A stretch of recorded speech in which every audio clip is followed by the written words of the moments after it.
Hey everybody, this is Deb with Truthification Chronicles, and I came across this article on Twitter today, and I really think it's one that you're going to want to look into. Now, I'll have to say that I haven't read the whole thing because it's 25,000 words long, which means it's about the equivalent of a 100-page book.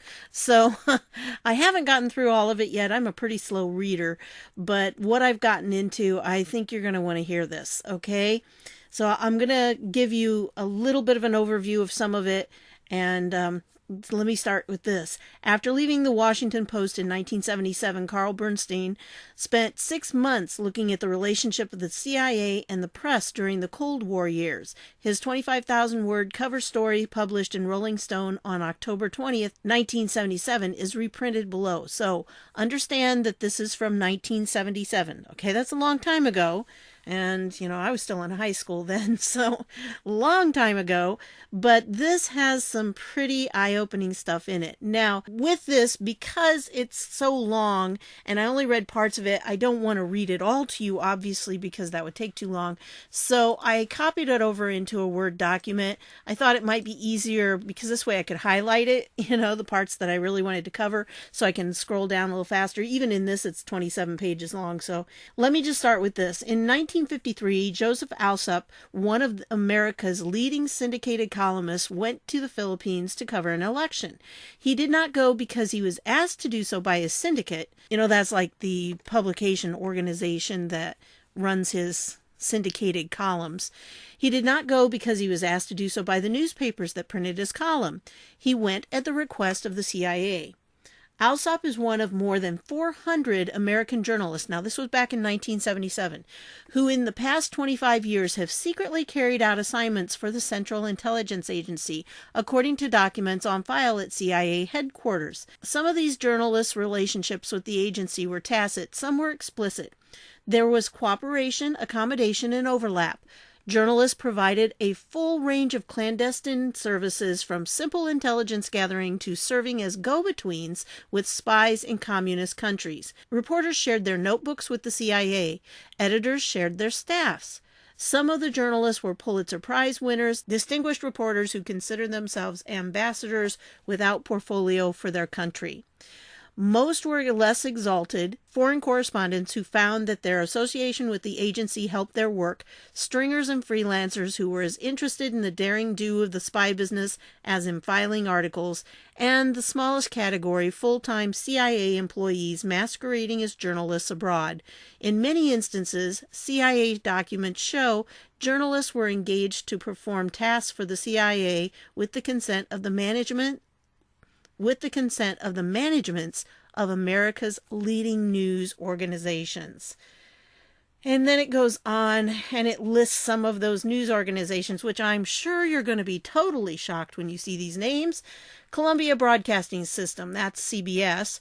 You have the New York Times, then the American Broadcasting Company, which is ABC, National Broadcasting Company, NBC, Associated Press, United Press International, Reuters, Hearst Newspapers, Newsweek, Miami Herald, and then the Saturday Evening Post, which is no longer, and the New York Herald Tribune, which I believe is defunct as well. Anyway, by far the most valuable of these associations, according to CIA officials, have been with the New York Times, CBS, and Time Inc. Yeah. Does that surprise you? I knew it wouldn't surprise you. You're too smart for this. Anyway, if you go on, this is just crazy. It talks about how these people were used by the agency, in other words, CIA, and take what you know now about how the media has been run, and with what I said in my last video about the interaction of the FBI, there were dozens of FBI agents who were leaking information to the press. And, this shouldn't surprise us, but it's been going on for a very long time. And what they did was they'd say, We would ask them, will you do us a favor, said a senior CIA official. We understand you're going to be in Yugoslavia. Have they paved all the streets? Where did you see planes? Were there any signs of military presence? How many Soviets did you see? If you happen to meet a Soviet, get his name and spell it right. Can you set up a meeting for us? There's a lot of typos in this, by the way.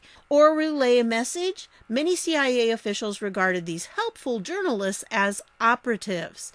The journalists tended to see themselves as trusted friends of the agency who performed occasional favors, usually without pay, in the national interest. So these people thought they were doing, their civic duty, their patriotic duty by helping the CIA. Now, in case you're not aware, the CIA really is under a little different situation than the FBI. They actually have a lot less rules and regulations that they have to follow. They can get away with a lot more. And when you think about John Brennan being in that position, it should chill you, really, that somebody like that could have been in charge for all that time. Anyway, so that's how they did it. They were some thought as operatives, and they basically just saw themselves as trusted friends. And here's one, this Joseph Alsop, which I was talking about at the beginning. I'm proud they asked me and proud to have done it. From the agency's perspective, there is nothing untoward in such relationships, and any ethical questions are a matter for the journalistic profession to resolve, not the intelligence community. So you see, the CIA thought, oh, well, this is no problem, us using these journalists. Not at all. Yeah. So they goes on and says, journalists must, this guy, the Stuart Laurie, says, he's written about it, and he said, if even one American overseas carrying a press card is a paid informer for the CIA, then all Americans with those credentials are suspect. If the crisis of confidence faced by the news business, along with the government, is to be overcome, journalists must be willing to focus on themselves, the same spotlight they so relentlessly train on others. Boy, don't we wish they did that nowadays. Woo! So he brings up a good point here. The problem was, okay, so you've got a few people doing this. Well, if, they get caught doing this, then you've got this whole smear of all American reporters. And that's what it was going to give them all a black eye because of it. Well, I don't know if you're familiar with what happened in 1976. There was an investigation of the CIA by the Senate Intelligence Committee, and it was chaired by Senator Frank Church. It's called the Church Hearings. And they actually have the report that's available. But the problem is the report was a little not necessarily totally accurate. Look at what it says here. The dimensions of the agency's involvement with the press became apparent to several members of the panel, as well as to 2 or 3 investigators on the staff. But top officials of the CIA, including former directors William Colby and who? George Bush. That's HW. Persuaded the committee to restrict its inquiry into the matter and to deliberately misrepresent the actual scope of the activities in its final report.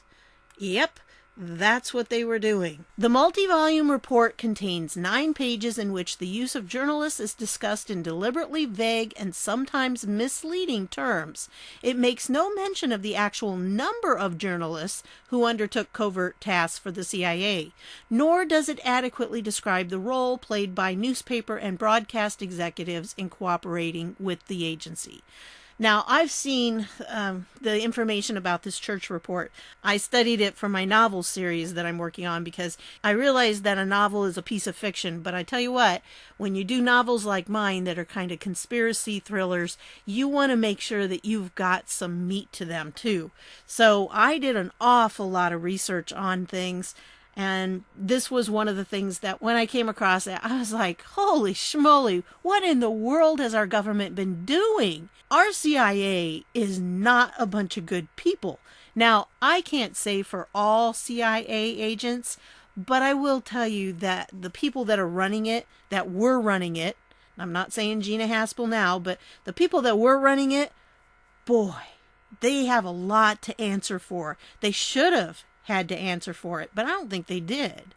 So anyway, it goes on and it says, the agency's dealings with the press began during the earliest stages of the Cold War, And by operating under the guise of accredited news correspondents, Dulles believed CIA operatives abroad could be accorded a degree of access and freedom of movement unattainable under almost any other type of cover. Because, the press gets to go everywhere, right? And they're not challenged like if they were just some diplomat or something. So these people got to go places because they were pretending to be the press.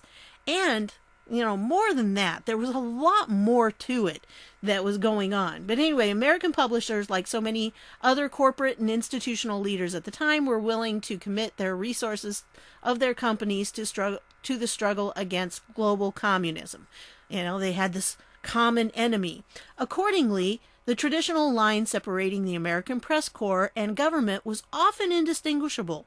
Rarely was a news agency used to provide cover for CIA operatives abroad without the knowledge and consent of either its principal owner, publisher, or senior editor. Okay, are you getting the picture now? Who were the people that knew what was going on? Well, it was the head honchos. They were the ones that were dealing directly with the CIA about it. And when this was coming out in the church hearings, William Colby said, let's not pick on some poor reporters. Let's go to the managements. They were witting. They knew. In all, about 25 news organizations, including those listed at the beginning of this article, provided cover for the agency. I mean, we're talking lots of people here, right? And in addition to cover capabilities, Dulles initiated a debriefing procedure under which American correspondents returning from abroad routinely emptied their notebooks and offered their impressions to agency personnel. Such arrangements continued by Dulles' successors to the present day. Now, that was 1977, but I think it's really continued now. I mean, the church hearing was supposed to stop all this. Yeah, it didn't. Okay, it did not. The CIA has been doing this, continuing on. And so this arrangement was made with literally dozens of news organizations. Yeah. And, they go on down here. There was a time when it wasn't considered a crime to serve your government, said one high-level CIA official who makes no secret of his bitterness. Does that sound like John Brennan or what? I really kind of wonder if it wasn't. I don't know what position he was in 1977 or if he was even there, but I think probably, he's been around for a while. This all has to be considered in the context of the morality of the times rather than against latter-day standards and hypocritical standards at that. So can you see here, this was something where they were justifying it. They had this mentality back then that, it didn't matter how you accomplished your goals as long as you accomplished them. And I think that's what we saw happen with the CIA and the FBI during this whole Trump thing. So it's been going on for decades, okay? I need you to understand that. Decades, folks. This has been going on for a long time. And this whole article is just really eye-opening about the whole thing they were doing. From the outset, the use of journalists was among the CIA's most sensitive undertakings, with full knowledge restricted to the Director of Central Intelligence and a few of his chosen deputies. They were consolidating the power at the top. They were the only ones who knew about this, that they were doing this. Dulles and his successors were fearful of what would happen if a journalist operative's cover was blown, or if details of the agency's dealings with the press otherwise became public. As a result, contacts with the heads of news organizations were normally initiated by Dulles, who was the director at the time, and succeeding directors of Central Intelligence. Now, does that make you wonder if maybe Brennan was responsible for a lot of things that went on? A lot of the leaks? Yeah, kind of makes it sound like that, doesn't it? That he's one that was helping to manipulate the press and to have the press work with them to try to frame Trump. The CIA even ran a formal training program in the 1950s to teach its agents to be journalists. Intelligence officers were taught to make noises like reporters. I have no idea what that means. What noises exactly do reporters make? Well, unless they're like Jim Acosta, who makes this really whiny sound and preaches at everybody. So I don't know what the noises like reporters meant. Explained a high CIA official, and were then placed in major news organizations with help from management. So yeah, This has been known for so long. And I'm not saying any of this is new to most of you. Most of you probably already understand this. These people that we see on the news, some of them are CIA agents, okay, or operatives, or whatever they consider them. Maybe they were in this formal training program. And I know this says the 1950s, but again, I don't think it stopped. I think they've been using this for a long time. These were the guys who went through the ranks and were told, you're going to be a journalist. The CIA official said, relatively few of the 400-some relationships described in agency files followed that pattern, however. Most involved persons who were already bona fide journalists when they began undertaking tasks for the agency. So these were actual journalists that they just kind of coerced into helping them. And, they did it under this whole guise of it being patriotic. You need to serve your country. This is a way you can serve your country. And again, not all of it was for bad reasons, but there was a lot of it that was being done for not so good things. Anyway, what kind of people were they using? Well, they used legitimate accredited staff members of news organizations, usually reporters.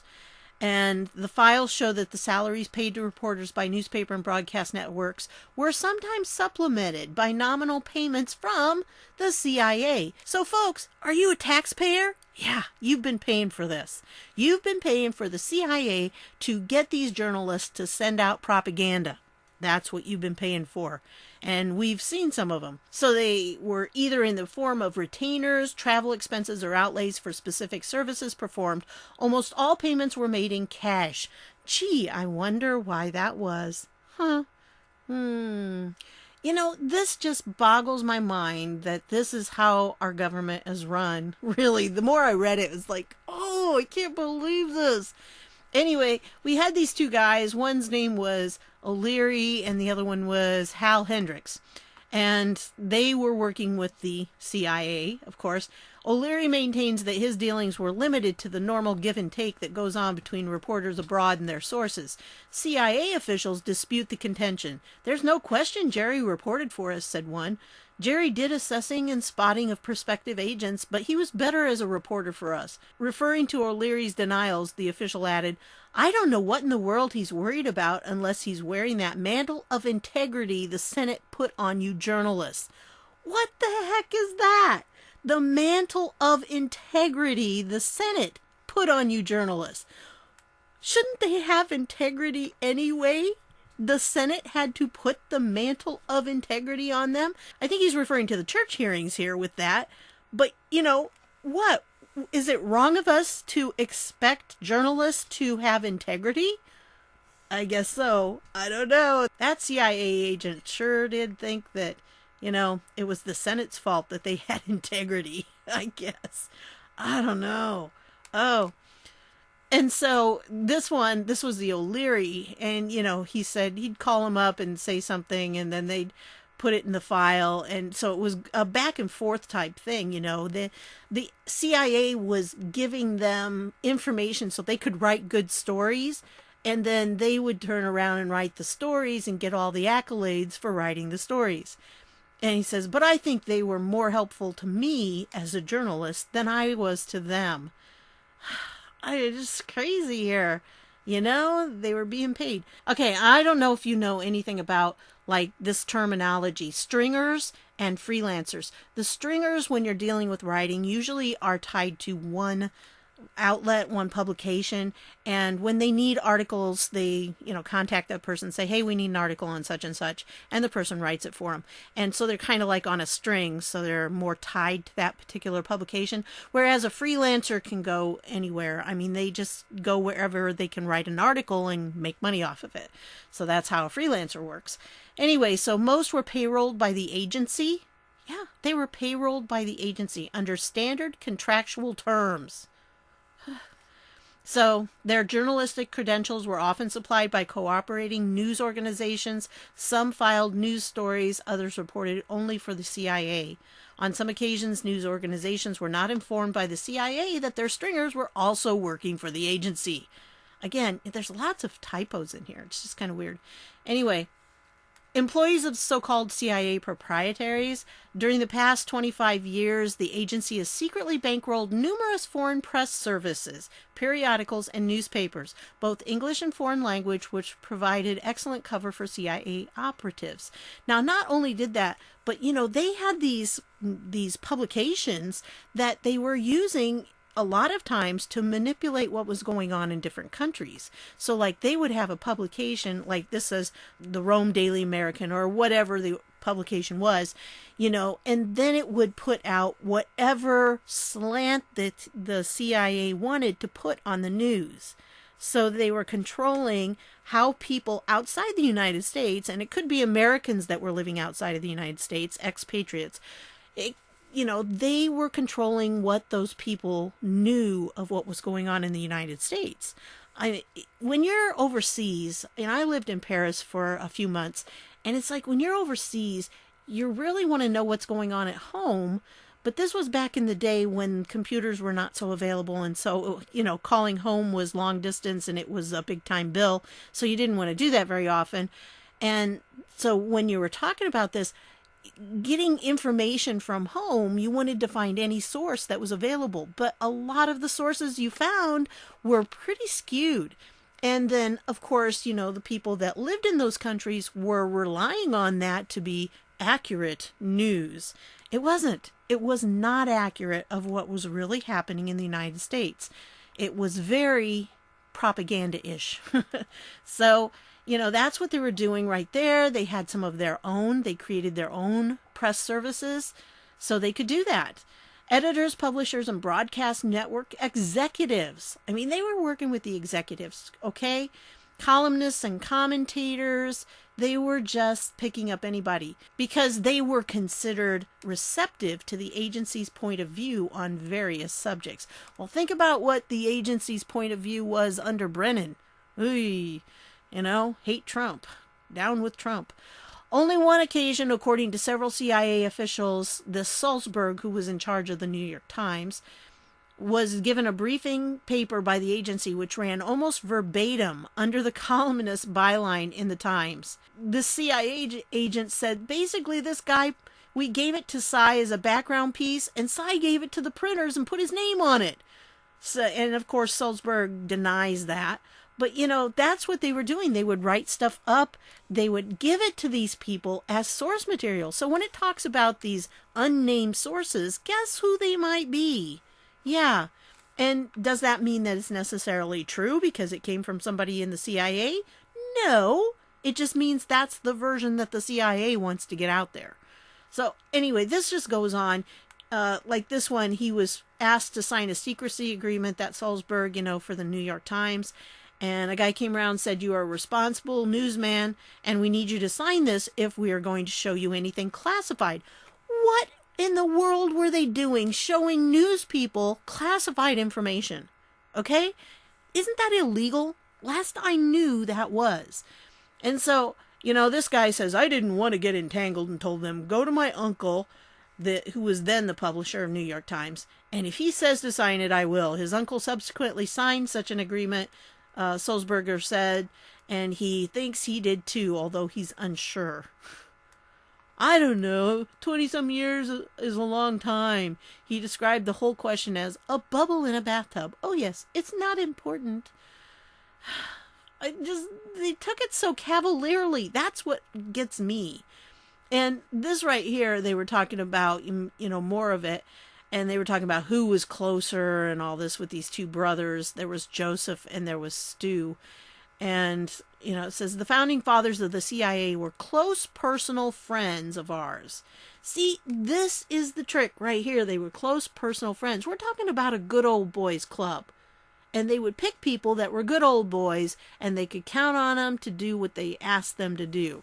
It was my oldest friend from childhood. It was a social thing, my dear fellow. I never received $1. I never signed a secrecy agreement. I didn't have to. I've done things for them when I thought they were the right thing to do. I call it doing my duty as a citizen. Again, they're just justifying it. So, anyway, the New York Times was one of them. The agency's relationship with the Times was by far its most valuable among newspapers, according to CIA officials. And it still is. See, do you understand now why these organizations are hitting Trump so hard? Because Trump has taken on the intel community. And they are part of the intel community. They're buddy-buddy with them. They're good old boys. And, talking about cover-up, the question of cover-up came on several occasions. It was agreed the actual agreements would be handled by subordinates. The mighty didn't want to know the specifics. They wanted plausible deniability. So the people at the high level were not really doing the dirty work. They were trying to keep their distance so that they could claim plausible deniability about this involvement. But their people themselves were working together with the CIA and everything. So, it just goes on. This whole thing, CIA officials cite 2 reasons why the agency's working relationship with the Times was closer and more extensive than with any other paper.